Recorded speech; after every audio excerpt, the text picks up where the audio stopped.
Alhamdulillah wa kafa wassalatu wassalamu ala man la nabiyya ba'da wa ala alihi wa ashabihi allazina awfu wa'da alladhina hum mafatihur rahmati wa masabihul ulum amma ba'd fa a'udhu billahi minash shaitanir rajim bismillahir rahmanir rahim ليس البر أن تولوا وجوهكم قبل المشرق والمغرب ولكن البر من آمن بالله واليوم الآخر والملائكة والكتاب والنبيين وآتى المال على حبه ذوي القربى واليتامى والمساكين وابن السبيل والسائلين وفي الرقاب وأقام الصلاة وآتى الزكاة والموفون بعهدهم إذا عاهدوا والصابرين في البأساء والضراء وحين البأس أولئك الذين صدقوا وأولئك هم المتقون صدق الله العظيم.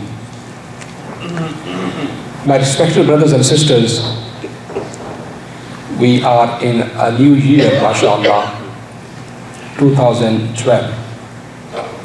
And I was thinking, what should be my khutbah, the first khutbah of this year? And I chose the topic going back to the basics. Alhamdulillah, the majority of us, we are born Muslim. Our parents, they taught us religion, Islam, as a faith, as a tradition, as a culture. And seldom our Islamic consciousness was ever challenged because we lived in majority Muslim context. And at the same time, we did not have the opportunity to ask hard questions about the nature of Islam, about the essence of Islam, about what truly Islam entails. That's the reason, if you ask any Muslim, those, mashallah, even who are so conscious of their Islamic duties, if you ask them what Islam stands for, you will get 10 different answers from different Muslims. All of us, mashallah, we are committed to the deen of Allah subhanahu wa ta'ala. But our commitment or our focus or emphasis is totally different from each other. The example of that elephant and the blind people is truly, wallahi, the example of the ummah of Muhammad sallallahu alayhi wa sallam. That some blind people, you can call it blind, or somebody entered the dark room where the elephant was. Some of them touched the trunk and they swore to God that it looks like a water pipe. Those who touched the legs, they said, I swear to God it looks like the umud or a column. Those who touched the back, they said, we swear to God it looks like a huge throne. And those who touched, mashallah, the ears, no, it looks like what a fan. And they started arguing with each other and fighting with each other about the essence of that elephant. If one of them would just take a small candle and go inside that room, that person will figure out that he knew the part of elephant and not the entire elephant. That's the same reason.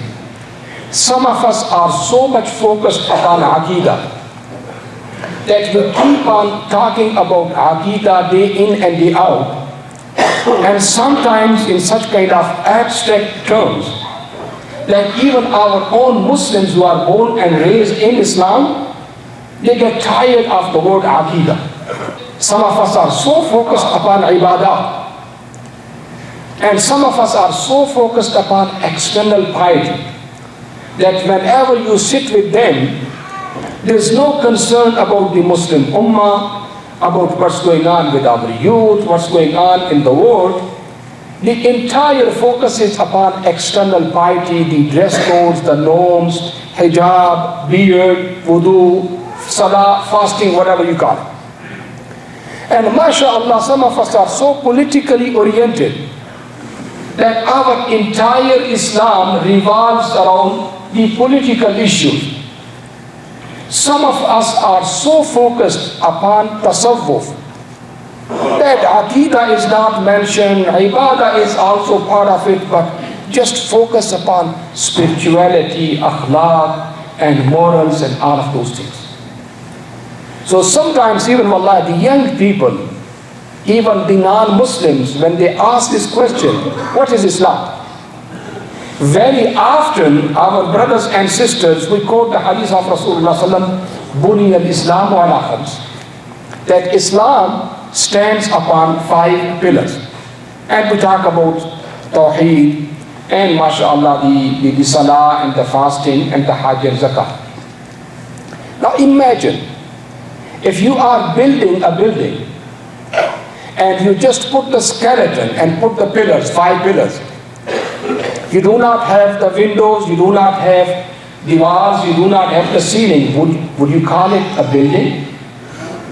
In the same fashion, when it comes to the 5 pillars of Islam, you put those 5 pillars, can you call it Islam? Rasulullah said, Buni al-Islam wa ala khams. The bina of Islam stands upon these 5 pillars. So these 5 pillars, they provide the strength, but they are not the total bina. Therefore, it is important for us as Muslims to review our conceptual framework of Islam, so that truly we look at the elephant and we say elephant is the whole and not the part. And the example which some of the scholars have given of Islam is the example of a tree. أَلَمْ تَرَ كَيْفَ ضَرَبَ اللَّهُ مَثَلًا كَلِمَةً طَيِّبَةً كَشَجَرَةٍ طَيِّبَةٍ أَصْلُهَا ثَابِتٌ وَفَرْعُهَا فِي السَّمَاءِ تُؤْتِي أُكُلَهَا كُلَّ حِينٍ بِإِذْنِ رَبِّهَا وَيَضْرِبُ اللَّهُ الْأَمْثَالَ لِلنَّاسِ لَعَلَّهُمْ يَتَذَكَّرُونَ. The example of the entire Islam is the example of a full tree. A tree has got its roots. Those roots are not visible, but they are the source of that tree's existence as well as continuity. They are the ones which are entrenched under the ground. Nobody can see them. But they are the one which gives the qarar. The stability of the tree comes from those roots. The water, the nutrients, they come from that root. Then comes the stem or the trunk. Trunk is perhaps the most visible and the strongest part of the tree. But once you cut the roots, that trunk is of no use. Then that strength or that trunk branches out into branches, some of them big, some of them small. And the 4th part is the fruit. Fruit is perhaps the most delicious, the most visible, and the most looked for part of the tree, but that is not the essence of the tree also. So you cannot call just the fruit the tree, or the branches the tree, or the trunk the tree. All of them are intertwined. They are interdependent upon each other. If you just put the roots and you do not have the trunk or the fruit, those roots are of no use. You are not going to eat those roots. But if you put the fruit and you cut them away from the roots or away from the trunk, those fruits are going to be drying out. You may be able to use them one time, but then you will not get another time the fruits of that same tree. So as much as the fruits are the essence, in the same fashion, the all other 3 parts of that tree are very important. So that's what the scholars say. The roots of Islam, they are the Aqaa'id of Islam.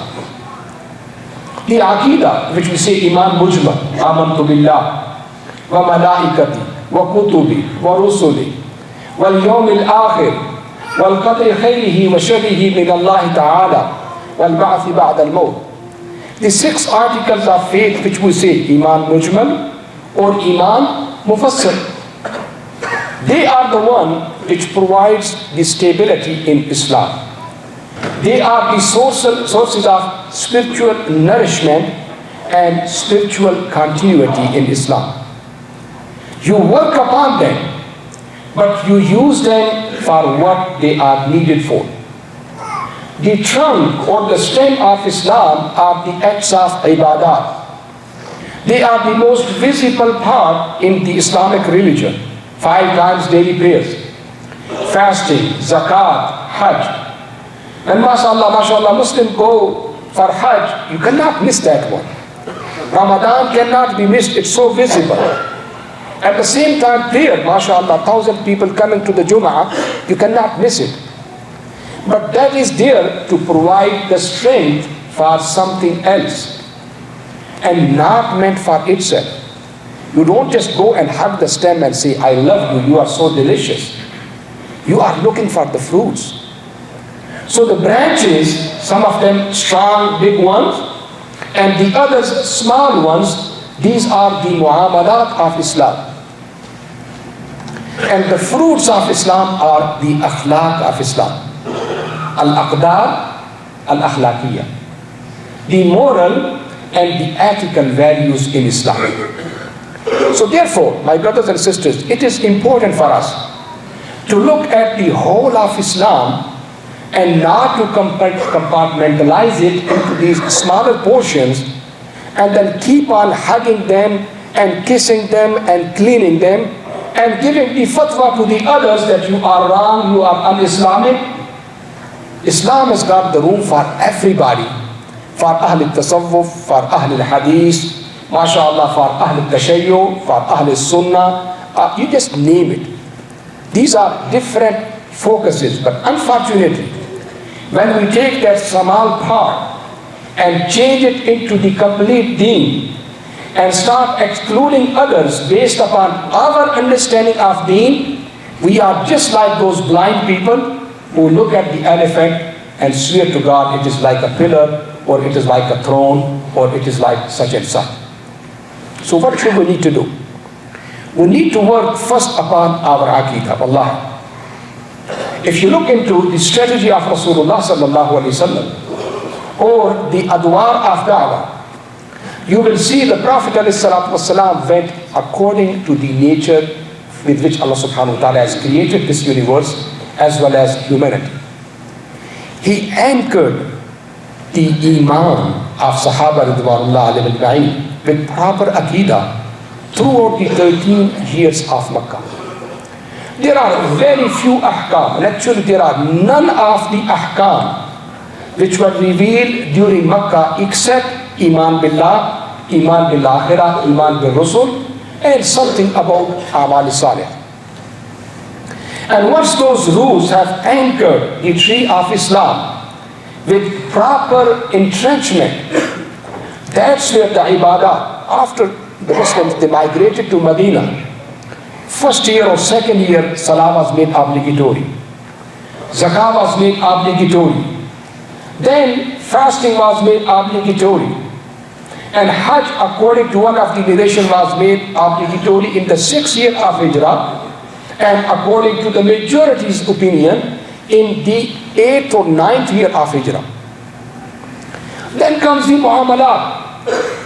All of these concepts of hijab and bay and shira, buying and selling, rest of the issues of Muslim, non-Muslim relationship, all of what we call in Surah Al-Nisa, the family law, ahwal shakhsiyya, none of them were revealed in Makkah. They were revealed in Medina. And wallahi, all of us we know, we will be surprised that there is Islam, but people are still drinking. Sahaba ridwanullah alayhim ajma'in, even in Medina. They have migrated from Makkah. They have left everything in Makkah for the sake and the love of Islam. But still, wine or drinking or alcoholism or even, say for example, gambling, the rest of those things were not made haram yet. Because Islam is taking them from one step to the other step.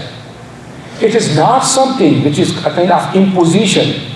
That somebody says, La ilaha illallah Muhammadur Rasulullah, and you just impose everything. Stop alcoholism, such and such, leave everything, come sit in the masjid, and forget about everything. And the person will become astaghfirullah, righteous within days. No.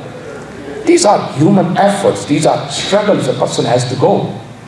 So Islam went with that natural sequence and consequence. That's where it is important for all of us. Number one, to clarify our concept of Islam. And number two, to look at what is more important, what is needed at the first stage, what is needed at the second stage, what is the essence, so that we do not compromise the essence, but we do not make the tree upside down. There's no way you can start with the fruit itself. There's no way you can, mashallah, have the fruit without putting the efforts with the what? With the roots, as well as with the branch. Number two, it is important for us to make sure that our Aqidah or our that seed is on proper footing.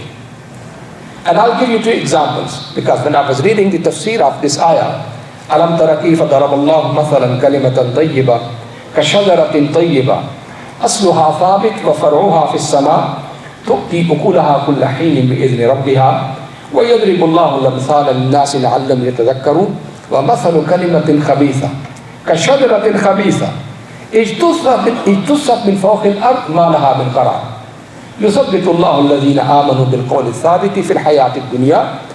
Allah subhanahu wa ta'ala has, mashallah, in Surah Ibrahim, revealed these three ayah. And one of the mufassir, he has given the examples of two trees, and I really loved it, and I said I'm going to share it with you. He gives the example of a mango tree, and the example of some shrubs or willow or wild plants. He says, look at the mango tree. Because the seed, the mango itself, because that's the seed, it has got the strong bidra, what we call the stone, or in Urdu we call it gutli, because it has got the strong bidra. That bidra on its own merit, and because of its own capabilities, is capable to attract the earth, the water, the heat, the cool, and accepts from them on its own term and on its own merit. Kind of requires the earth to give the nutrients, the water nutrients, uses from the air whatever it needs, uses from the heat whatever it needs, and then establishes a strong and a very high trunk. And the branches come at a very high place, where the sheep or the goat or the lamb or the donkey will not be able to reach and jump and destroy the branches. Spreads out in a very honorable fashion throughout all four corners, and then brings the fruit which are so delicious that people have got the longing for it, people benefit from it. This is what is Islam. If Islam is missing any of those elements, the anchored, the entrenched roots, or a very high, powerful, strong trunk, or these kind of spread out branches, or sweet or beautiful type of fruits, then that is not Islam. Because Allah subhanahu wa ta'ala says, ضَرَبَ اللَّهُ مَثَلًا كَلِمَةً طَيِّبَةً كَشَجَرَةٍ طَيِّبَةٍ أَصْلُهَا ثَابِتٌ وَفَرْعُهَا فِي السَّمَاءِ. That it must be entrenched so strongly that no wind, no jerk, no human being can just pluck it out. Which means the iman, the aqidah of Muslims should be so strong that all winds of capitalism, communism, you just name it, agnosticism, atheism, you just name it, they can come, but they will not be able to pull it out from its strength, from its ground. At the same time, the fruit should be so sweet that people should have the longing for it. People should be looking for the Muslims and Islams because of their contribution to humanity, because of them solving the problems of the other people, because of them being the rahmah to the other people. As Habib alayhi salatu wasalam was rahmah to all of the people, وَمَا أَرْسَلْنَاكَ إِلَّا رَحْمَةً لِلْعَالَمِينَ. So if Islam or the iman of a Muslim or a Muslim community is not strong enough that one statement or one video or one movie can make everybody just, mashallah, be afraid of, astaghfirullah, everything other than Allah subhanahu wa ta'ala, then there is something wrong. If the actions of Muslims are not attractive to the people, if they are not beneficial to the other people and they are just selfish by themselves or parasite upon others, living off other people's investments and mashallah technology, then there's something wrong with Islam. Because the other example which Allah subhanahu wa ta'ala says, وَمَثَلُ كَلِمَةٍ خَبِيثًا, a bad ideology, a bad kalima, something which does not base itself with Allah subhanahu wa ta'ala in the history, is كَشَجَرَةٍ خَبِيثًا اجْتُثَّتْ مِنْ فَوْقِ الْأَرْضِ, because it is not entrenched or anchored deep in the earth. Even a small wind or even a child can just pluck it out. Look at all of these shrubs. They sprout out every day in millions. But what happens? You just pull them out, they are out. When you touch them, most of the time you are pierced by their thorn. And if you eat them, astaghfirullah, astaghfirullah, some of them are so poisonous that it will ruin your taste, it will destroy your health. But they do not last too much. People do not take care of them as they take care of the apple tree or the mango tree. So remember one thing, Allah subhanahu wa ta'ala did not say that shajara sayyi'a or khabisa is going to be living and its fruits are going to be all the way to the heavens in the akhirah. No. This is only Islam, shajara tayyiba, with all of those details, with all of those constituent elements, which is going to give you the fruit in this life and the life to come. يُثَبِّتُ اللَّهُ الَّذِينَ آمَنُوا بِالْقَوْلِ الثَّابِتِ فِي الْحَيَاةِ الدُّنْيَا وَفِي الْآخِرَةِ وَيُضِلُّ اللَّهُ الظَّالِمِينَ وَيَفْعَلُ اللَّهُ مَا يَشَاءُ. Now I want to make a transition from here to the main issue, which is on the mind of every Muslim.